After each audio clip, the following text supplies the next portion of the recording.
నేనేమంటానంటే ఈ రాజకీయాలు, గెలుపులు, ఓటములు ఇవన్నీ పక్కన పెడితే కవిత కేసీఆర్ కూతురు. కేసీఆర్ కూతురు అయినటువంటి కవిత చేసిన నేరం అంటే నేనేమంటానంటే అందరు చేసిన నేరమే ఆమె చేసింది. ఇది కొత్త నేరం ఏం కాదు. నేరం అంటే లిక్కర్ స్కామ్లో ఇరుక్కున్నది. నేనేమంటానంటే చాలామంది దొంగలు ఒక తోటలో చాలామంది దొంగలు పడతారు.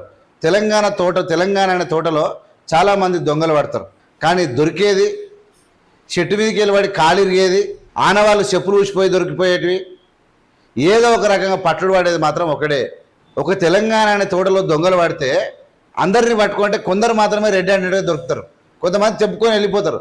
అయినంత మాత్రాన వాళ్ళందరూ శుద్ధపూసలని కాదు.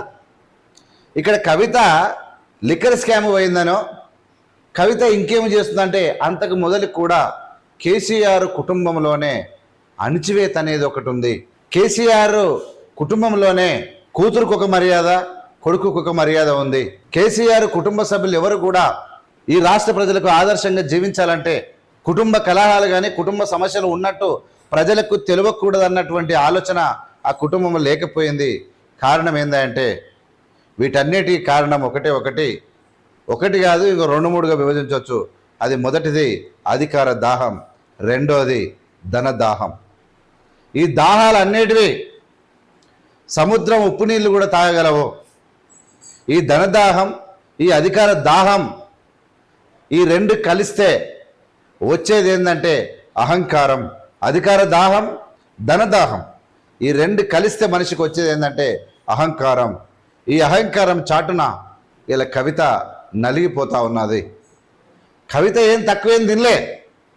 కానీ కాకపోతే ఈ రాష్ట్రానికి పెద్దన్న అయిన కేసీఆర్, ఈ దేశానికి దిశానిర్దేశం చేస్తారని ప్రగల్భాలు కలిగినటువంటి కేసీఆర్, కేటీఆర్ నడు, కవిత వచ్చి క్విక్ శబ్దం, ఎక్కడ కూడా కవితకి ఏం కావాలని అది ఇచ్చేయాలి, నువ్వు అన్న మీద కానీ ఏ మీద కానీ మాట్లాడొద్దని చెప్పి మందలించాల్సినటువంటి కేసీఆర్, చెవులు పట్టి పీకాల్సినటువంటి కేసీఆర్, ఒక ఆదర్శపరంగా తన కుటుంబాన్ని చూపించాల్సినటువంటి కేసీఆర్ విఫలమవ్వడ విధానాన్ని, కవితను ఇలా అనేక రకాలుగా ఎందరో మంది కవిత మీద దాడి చేస్తూ ఉన్నారు. కవిత కూడా ఎదురుదాడి చేయగలదు. కానీ మీ కుటుంబంగా, మీ కుటుంబ సభ్యులుగా మీరు ఇచ్చేటువంటి ఆదరణ ఏది అని నేను అడుగుతా ఉన్నా. ఏం రోగం వచ్చింది మీకని అడుగుతా ఉన్నా. ఏం పోయే కాలం అని అడుగుతా ఉన్నా. ఏమి కూడబెట్టుకుంటారని అడుగుతా ఉన్నా. సంబంధాలు, బాంధవ్యాల విషయాలకు వస్తే ఆస్తులున్నా, అంతస్తులున్నా, పదవులున్నా, తన చెల్లెలికి అవమానం జరిగినా, తన చెల్లెల్ని ఎవరైనా మాట్లాడినా విరుచుకపడాల్సినటువంటి కేసీఆర్ జరగని కానీ అనుకుంటూ ఉంటే, హరీష్ రావు నోరు మూసుకొని ఉంటాడు, సంతోష్ రావు సైలెంట్గా ఉంటాడు, కేసీఆర్ మిన్నకుండా ఉంటాడు, ఆమె తల్లి సపోర్ట్ చేయకుండా ఉంటే ఇలా జైల్లో ఉన్నటువంటి కవిత పోయిర్రు. అంటే నేనేమంటానంటే ఏమంటారు, బయట కనబడడానికి చాలాసార్లు ఢిల్లీకి పోయిర్రు. ఢిల్లీకి పోయి ఎవరిని కలిసిరు, ఏడ కూర్చురు, అది అలాగే తెలవాలి. మొత్తం మీద పోవడం జరిగింది అప్పుడు జైల్లో. నేనేమంటానంటే ఈ వ్యవహారాన్ని కవిత పెద్ద దోషని, మీరందరూ నిర్దోషులని, మీరందరూ పెద్ద సేవకులని, కవిత మాత్రమే దోషాన్ని మేము ఈ రాష్ట్ర ప్రజలు అనుకోరు, మేము కూడా అనుకోం. సందులో సడమీయలేక దొరికింది దొరికినట్టు ఎవరికి దొరికింది అలా దోసుకున్నారు. దోసుకున్నా సంతోషంగా ఉండాలి.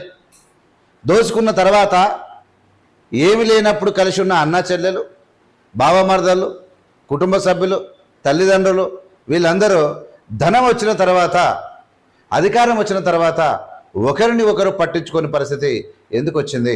ఎవరైతే ఏముంది, అన్న అయితే చెల్లికేం బాధ, చెల్లి అయితే అన్నకేం బాధ? ఏంది విధానం? ఏం నేర్పిస్తారు మీరు సమాజానికి? ఈ సమాజానికి మీరు ఇచ్చే సందేశం ఏంది? ఇలా రాష్ట్ర ప్రజలు మొత్తం చూస్తూ ఉన్నారు.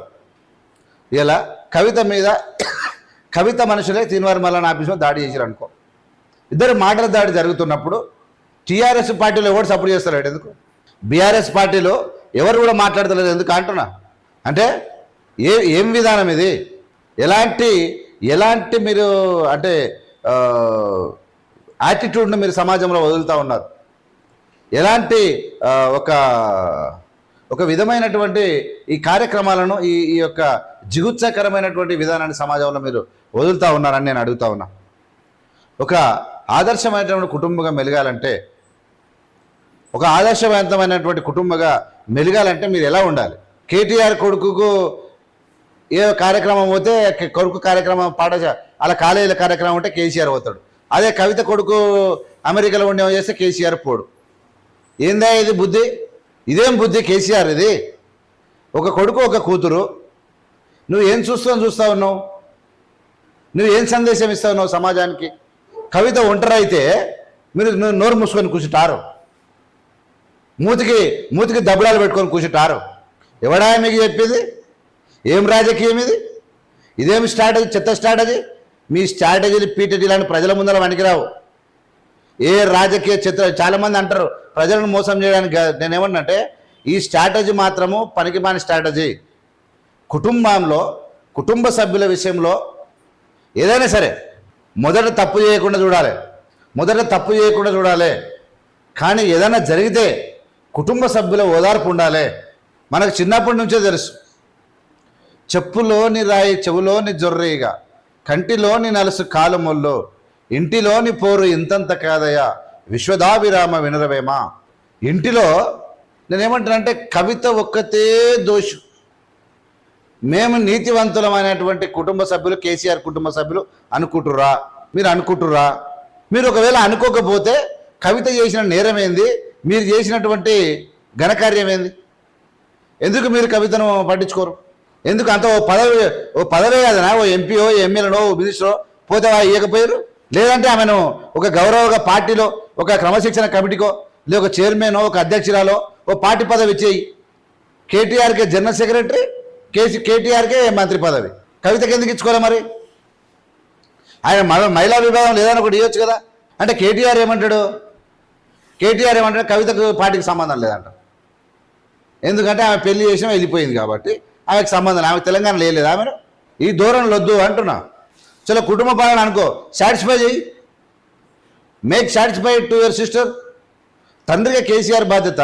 ఈ చిన్న సమస్యను కూడా మీరు కుటుంబంలో తేల్చుకోలేక కవిత మీద పెద్ద ఎత్తున ఆరోపణలు వస్తూ ఉంటే, తీర్మాన మరణంతో గడబడి జరిగిందని లొల్లులు అవుతూ ఉంటే మీరు సైలెంట్గా ఎట్లుంటారా? మీరు పోనీ మీకంటే ఆస్తులు ఎక్కువైనాయి, అంతస్తులు ఎక్కువైనాయి, లోపల తగాదాలు ఎక్కువైనాయి. మీ పార్టీలకు ఏమైంది?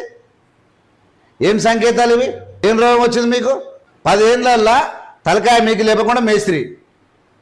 10 ఏళ్ళల్లో ఇప్పుడు ఏమున్నదంటే ఓ శీలవంట ఏదంటే తలకాయ మీకు లేచి చూస్తుంది కదా, తలకాయ మీకు లేపకుండా మేస్త్రి రప్పా రప్పా రప్పా రప్పా వేసుకున్నాక ఏమైంది? ఇంటోళ్ళు కనబడరు, నా బయట వాళ్ళు కనబడరు. ఎవరి మీద అంటే ఆయన మీద విడుచుకపడతాం.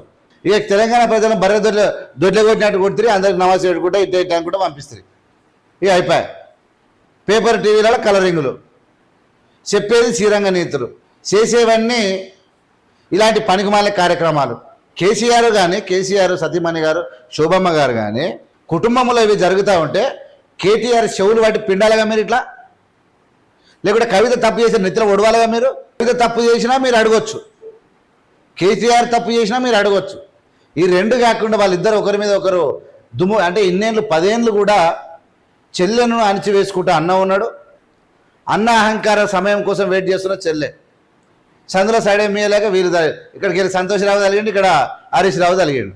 నీకిత్తా తూకిత్తా మైకిత్తా, నీకెంత ఎంత దోసుకున్నా అంటే ఆయన ఎంత దోసుకుండు. ఈ పని మీద ఉన్నారు. ఇలా డబ్బులు అన్నీ బాగానే ఉన్నాయి. మీకన్నా గుడిసెలుండే బుచ్చగా నయం కదా. వాళ్ళకి ఏమైనా అయితే వాళ్ళ చెల్లెకి ఏమైనా అంటే ఉరుకుతూనే ఉంటారు. ఓ కాకి ఏమైనా అయితే ఓ కాకి ఉరుకుతుంది. కానీ కుటుంబ సభ్యులు ఇలా దాడులు జరుగుతూ ఉంటే ఏదైనా జరగనది, whatever it may be right or wrong, where is your consolation? You should console the Kavitha. Why don't you? What is stopping you? What is the reason why you are unable to go and console her? Why she is feeling, she is spending her life lonely. ఇది సభ్య సమాజం చూస్తూ ఉంటుందయ్యా. మీ ఇష్టం వచ్చినట్టు ఏదో ఏమవుతుంది కదా అని మీరు ఉంటే మాత్రం ఖచ్చితంగా నేను ఒకటి చెప్తా ఉన్నా, 100% కేసీఆర్ కుటుంబం లోపల ఏదో వైఎస్ఆర్ గారు లేరు, వైఎస్ రాజశేఖర రెడ్డి గారు చనిపోయారు, జగన్మోహన్ రెడ్డి భార్య మాటలు పట్టుకొని చెల్లెను పట్టుకొని ఏదో ఒక చిన్న జరిగింది అనుకో తల్లి విషయం. ఇక్కడ ఇద్దరు ఉన్నారు కదా, రాజశేఖర రెడ్డి ఉంటే అక్కడ జరగపోయేదని అంటారు అందరూ. జగన్మోహన్ రెడ్డి షర్మిల ఇద్దరు ఒకరిగా చూసేవాళ్ళు, ఏదో ఒక రకంగా సాటిస్ఫై చేసేవాళ్ళు. ఆయన లేడు కాబట్టి జరిగింది. మరి కేసీఆర్ ఉండేం లాభం అంటున్నా. ఇప్పుడు వీళ్ళు సైలెంట్గా ఉన్నారు. ఇప్పుడు కేటీఆర్ ఫోన్ చేసి కేసీఆర్ భాయ్ కవితకు మద్దతుగా నిలవండి అని చెప్పాలి కదా. కేసీఆర్ చెప్పాలి కదా ఫోన్ చేసి అందరికీ అన్న.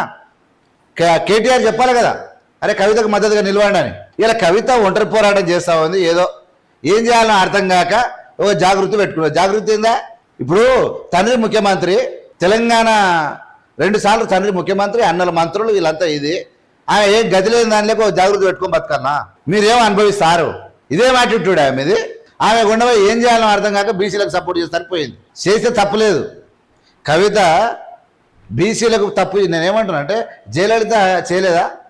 నేనేమంటున్నా అంటే ఎవరికైనా చేయొచ్చు అంటున్నా.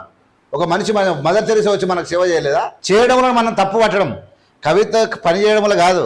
ఇలా ఎందుకు ఈ పరిస్థితి వచ్చిందని నేను అడుగుతా ఉన్నా. కవితకు ఈ పరిస్థితి ఎందుకు తెస్తా ఉన్నారు మీరు అంటున్నా. ఆమెనంటే ఏదో జాగృతి అంట, బతుకమ్మ ఆడుతుందంట, ఆడితారు. ఎవరో ఒకరు మామూలుగా పెట్టుకునే కార్యక్రమం ఇది. ఏం చేయాలో అర్థం కాక ఏదో ఒకటి చేసేది జాగృతి. జాగృతి ఏందా అంటున్నా. అదే రాజ్యాంగ పదవా అంటే మీరు మీ ఇంట్లో ఉన్నటువంటి కుటుంబ సభ్యులని అణిచివేస్తూ ఉన్నారు.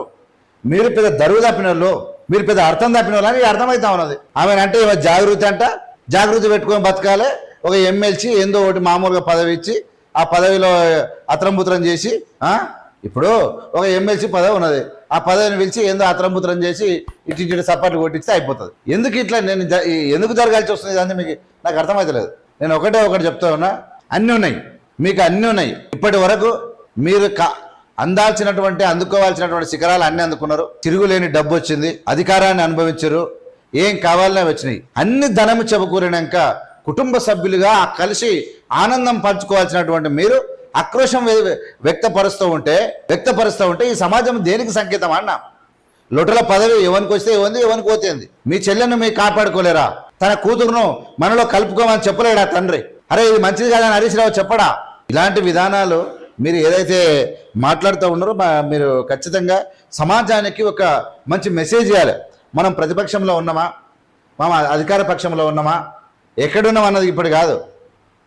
What qualities we are maintaining.